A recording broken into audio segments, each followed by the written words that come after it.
Bonjour à tous et bienvenue à ce nouveau Good Morning Market. Nous sommes lundi 20 mai 2019.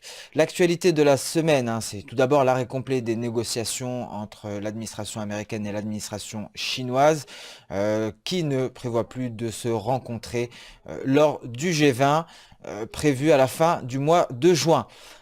Cette semaine, nous prendrons connaissance également du compte-rendu de politique monétaire de deux banques centrales. Nous suivrons avec attention également le GBP suite à la reprise des discussions au Parlement britannique et Theresa May qui devrait laisser sa place à Boris Johnson. Donc voilà pour l'actualité. Passons sans plus tarder au calendrier économique de la semaine. Donc nous avons d'ores et déjà pris connaissance du PIB au Japon, donc meilleur que prévu, ce qui a entraîné le Nikkei à la hausse, mais également l'AUD et le NZD. Mardi, nous prendrons connaissance du compte-rendu de la réunion de la politique monétaire en Australie dès 3h30. À 16h, nous prendrons connaissance de la vente d'immobilier aux États-Unis pour l'ancien. Mercredi 22 mai, nous prendrons connaissance des ventes de détail en Australie. À 10h30, des indices des prix à la consommation en Grande-Bretagne, et à 16h30, les variations hebdomadaires des stocks de pétrole brut aux États-Unis. Et nous terminerons donc par le compte-rendu du FOMC à 20h. Jeudi 23 mai, nous prendrons connaissance du PIB en Allemagne, du climat des affaires, IFO en Allemagne également, des ventes de détail en Grande-Bretagne à 10h30, du compte-rendu de la Banque Centrale Européenne à 13h30, et à partir de 14h30, l'inscription hebdomadaire au chômage.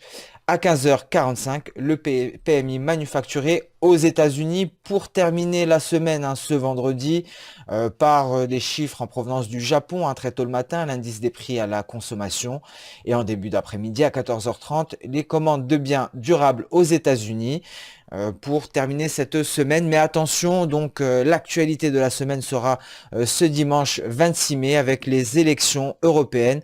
Et en cette occasion, nous organiserons donc une émission spéciale vendredi donc concernant ces élections européennes qui devraient provoquer qui devraient être déterminantes pour l'euro. Passons sans plus tarder à la plateforme Xstation 5. Donc devant vous, une représentation graphique en données journalières du dollar index. Dollar index qui est sorti de sa figure chartiste, qui évolue depuis quelques séances au-dessus de sa Kijun et de sa Tenkan. Donc tendance haussière pour le dollar index. Sur l'euro-dollar, cela se traduit par une tendance clairement baissière, toujours en dessous de cette oblique de court terme. Donc un euro-dollar qui pourrait aller chercher donc le niveau des 1,1132. Nous suivrons tout de même avec attention l'évolution de la situation concernant le Brexit et notamment au Parlement britannique qui devrait donc influer sur l'euro, mais donc la donnée majeure, l'événement principal sera justement ces élections européennes qui devraient être déterminants quant à l'évolution de l'euro.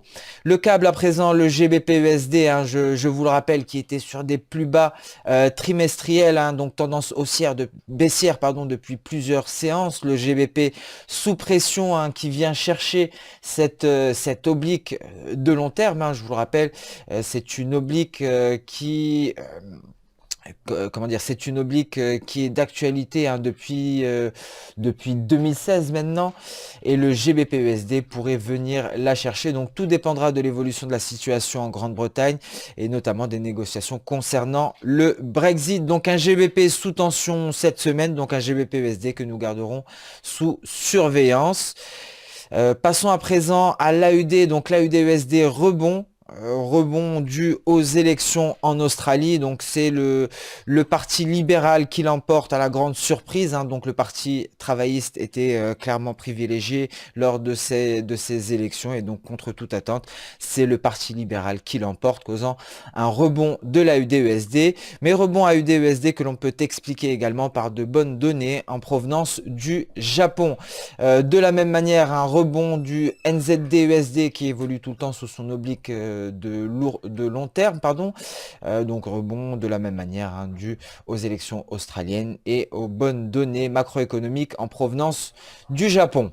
L'USD CAD à présent qui a invalidé vendredi hein, sa sortie de la figure chartiste et qui revient tester le bas de cette figure. Je vous rappelle que le tarif douanier mis en place par Donald Trump sur l'aluminium et l'acier donc est remis en question, donc une détente hein, entre le Canada et les États-Unis, donc cela pourrait se traduire hein, par une suppression du tarif sur ces mêmes actifs entre les États-Unis et le Mexique. Nous en parlerons plus dans le détail lors de la revue des matières premières. L'USD-Yen, hein, quant à lui, qui se reprend hein, également et vient tester le bas de son nuage journalier. Passons sans plus tarder au marché action. Donc au niveau des indices, hein, une nouvelle bougie hebdomadaire hein, pour le DAX, une bougie rouge, un DAX en données hebdomadaires qui évolue toujours à l'intérieur de son nuage. Je vous rappelle que la semaine dernière, le support était ce niveau de Tenkan, ce palier de Tenkan qui représentait les 11 872. Donc si la tendance baissière se poursuivait hein, sur les indices cette semaine, effectivement le DAX pourrait aller chercher, tester ce niveau. En données journalières à présent, hein, le DAX est sur support, un support qui est matérialisé par ce niveau de Kijun journalière, qui représente les 12 153. Donc effectivement un franchissement de cette zone. Si cette zone venait à être franchie, le DAX pourrait aller chercher son niveau de Tenkan journalière, soit les 12 077. En données 4 heures, hein, donc un DAX qui franchit sa Tenkan et qui vient chercher son bas de nuage qui représente les 12 151, donc un objectif pour cette séance de lundi. Passons à présent sur l'US 500, qui évolue toujours hein, en données journalières en dessous du niveau de sa Kijun, ce palier de Kijun journalière qui représente les 2881. Donc ce niveau fait toujours office de résistance hein, pour l'US 500. Nous allons le voir sans plus tarder en données H4.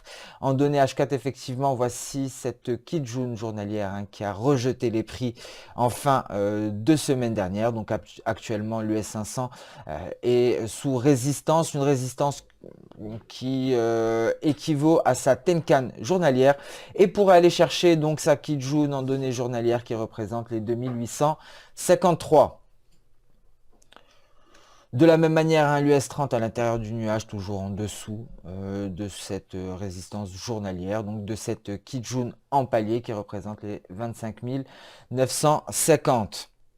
Passons sans plus tarder aux matières premières, donc un pétrole hein, toujours sous tension suite à l'escalade des tensions au Moyen-Orient, notamment entre l'Arabie Saoudite et l'Iran, suite à l'envoi de nouvelles troupes également par les États-Unis dans la région. Donc escalade des tensions, un pétrole actuellement poussé à la hausse, mais tiré à la baisse par effectivement ces tensions commerciales. Nous l'avons vu hein, la semaine dernière, les tensions géopolitiques avaient pris le dessus. À suivre cette semaine, hein, quels seront les facteurs déterminants quant à l'évolution des pétroles. Le café, quant à lui, refuse hein, donc son franchissement de son oblique baissière et est revenu tester ses plus bas, donc revenu tester le niveau des 88,50 de la même manière hein, pour l'aluminium qui avait refusé de franchir sa Kijun et qui est actuellement en dessous, qui est actuellement en support hein, sur sa Tenkan journalière qui représente les 1799. L'or quant à lui hein, qui retrace sa hausse de la semaine précédente et qui vient tester les 1274. Donc l'or également hein, que nous suivrons avec attention cette semaine, hein, notamment par rapport à l'évolution de la situation au Moyen-Orient, mais également hein, suite à l'évolution, par rapport à l'évolution des tensions commerciales, donc tensions sino-américaines. Donc ce Good Morning Market touche à sa fin. Donc je vous remercie de l'avoir suivi avec attention. Je vous donne rendez-vous demain à la même heure pour un nouveau point marché. En attendant, n'hésitez pas à liker, commenter ou même partager cette vidéo.